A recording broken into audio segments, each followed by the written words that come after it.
1 out of every 5 Americans has a sleep-related breathing disorder. A greater number of Americans snore on a nightly basis, which is a symptom of obstructive sleep apnea.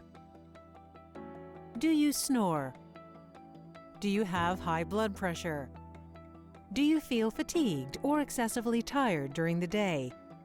Have you been told you choke or gasp during sleep? Have you attempted any treatments for sleep-related breathing disorders? Hi, Trina. Hi. I was looking through your health history and the forms you filled out about sleep apnea. Specifically, some of the questions have me a little concerned because they may indicate that you're at risk for obstructive sleep apnea. Okay. Otherwise known as OSA. What is OSA? Well, OSA, or obstructive sleep apnea, is when you actually stop breathing at night. When you go to sleep, your body's used to getting oxygen all day long. When you go to sleep, the mechanisms that hold your airway open and keep you breathing, they go to sleep too. So when they go to sleep, they don't maintain a good airway and you stop breathing sometimes. If it partially closes your airway, you're just snoring. But if it totally closes your airway, that's when you develop obstructive sleep apnea. So what we do is recommend that you see a board-certified sleep physician. That would be Dr. Nabil Farah. He will then get you diagnosed. He'll give you a complete exam. He'll find out if this really is a condition we need to be concerned with. He will then probably suggest a sleep study, and then he will go over the different treatment options for you. Okay. Does that sound okay? Yeah. All right. Well, we'll get you the information and we'll contact him. We'll get that all set up for you. Okay. Thank you. 18 million people in the United States have obstructive sleep apnea. What is worse is that up to 90% of patients with sleep apnea are undiagnosed or not being treated. Hi, Ms. Reed. I'm Dr. Farah. Nice to meet you. Thank you. Well, I understand Dr. Smith sent you over here to be evaluated for obstructive sleep apnea. Yes, he did. Obstructive sleep apnea, as you may know, is a disorder where the airway can collapse or narrow at night. And when the airway collapses or narrows, it can cause your oxygen to drop. And we think that this drop in oxygen in the long term probably isn't a good thing. It can increase your risk factors for things down the road. So we're here to get you set up for a sleep study. And what's going to happen is you're going to spend the night in the sleep lab, and we're going to monitor various physiological parameters and see if your oxygen is decreasing and if you stop breathing, what's happening to the flow through your nose, what your heart rate's doing, what your brainwave activity is doing. So there are different degrees of obstructive sleep apnea. Depending on how severe your sleep apnea is, will dictate what our treatment options are. There are various treatment modalities out there, and they're all based on the severity of your obstructive sleep apnea. So what I'm going to do is get you set up for a sleep study. The sleep lab will call you to get that set up, and then we'll see you back here in approximately 2 weeks to go over the results. Okay. Ms. Reed, it's good to see you again. Thank you.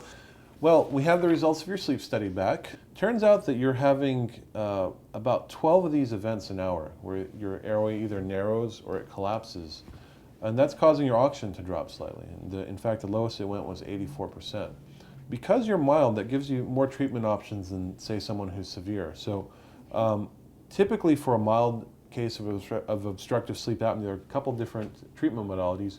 One of the common treatment modalities is a CPAP machine, and the way that works is there's a machine here that connects to a hose, and then this connects to a mask. There are various types of masks that you can wear, and basically what it does is it pressurizes the airway with a positive column of air so the airway doesn't collapse Those at look night. uncomfortable.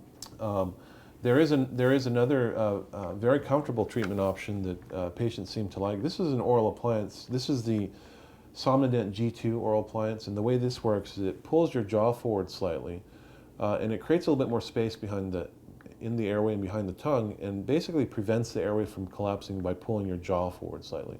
Do you have a preference between the CPAP machine versus the oral appliance?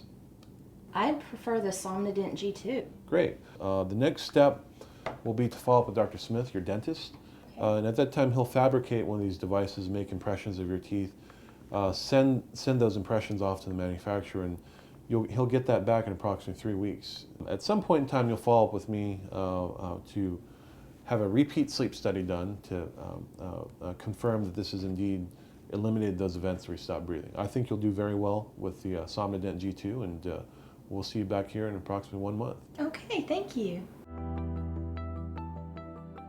Welcome back, Trina. Hi, thank Hey, I you. heard you met with Dr. Farah. I Did that did. go well?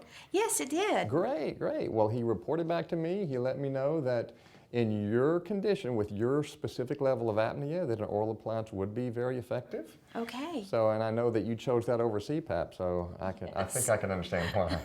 I'll tell you what, let me show you what the G2 looks like. I think I talked about it a little earlier. This is the G2, and it's custom made. Now, this is on a model. The custom made appliance will obviously fit your mouth. So we're going to need to take very accurate impressions. We'll do that in just a minute. But this is the way it works. These wings keep your jaw from dropping back and your tongue from dropping back, closing off the airway. But you can open and close, you can yawn, you can drink water, you can yell at your husband, whatever you want to do, okay? So it's just less claustrophobic than other appliances that we have out there. Okay. So before we take impressions, do you have any other questions? Yes, will my insurance cover it? That's a really good question. Now, this is medical insurance. This is not dental insurance, okay? Because this is a medical problem. Okay. So medical insurance is required. We've already had SomnoMed check on your medical insurance specifically, and good news, it covers it. Yay, thank you. Do you have any questions about your insurance, about anything else before we get some impressions? No, not right now. All right. Well, let me go get April. We're going to take some impressions. Work with your dentist and sleep physician to determine the best course of treatment for you and your lifestyle. Welcome back, Trina. Good to see you. Your G2 is here. How about this? This is what we took impressions for a few weeks ago, if you remember. I do. Now, there's a difference between the two components. This goes on the upper teeth, and this one goes on the lower. And you can see these wings. That's how you tell the difference, okay? So the upper one always goes in first. And since you're going to be placing this every night yourself, go ahead and put that in and see if it's any problem doing that. It's custom made, if you remember, so it should fit your mouth perfectly.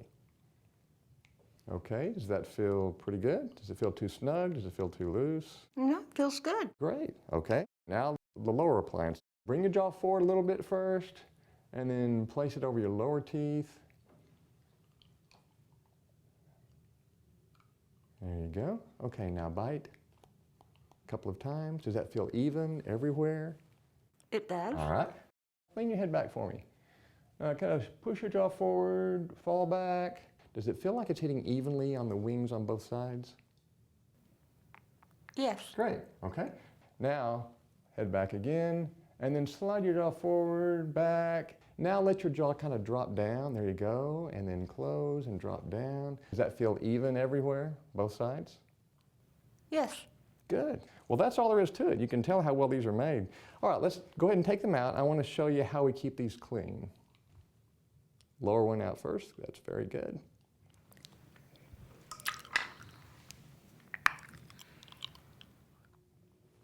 Good. Okay, now there's some cleaning instructions. There's a packet that you're going to take home with you. It talks about how we clean the appliance every night. Now, one thing I want you to make sure and do, these will last a lot longer if you soak them in water. Now, they have a great warranty as long as... Always clean your G2 after each use. Your dentist will recommend that you come back once for further titration of the G2. Your dentist will communicate with your sleep physician when the G2 is titrated appropriately. Your sleep physician will recommend that you have a follow-up sleep study to document that your obstructive sleep apnea has been properly treated.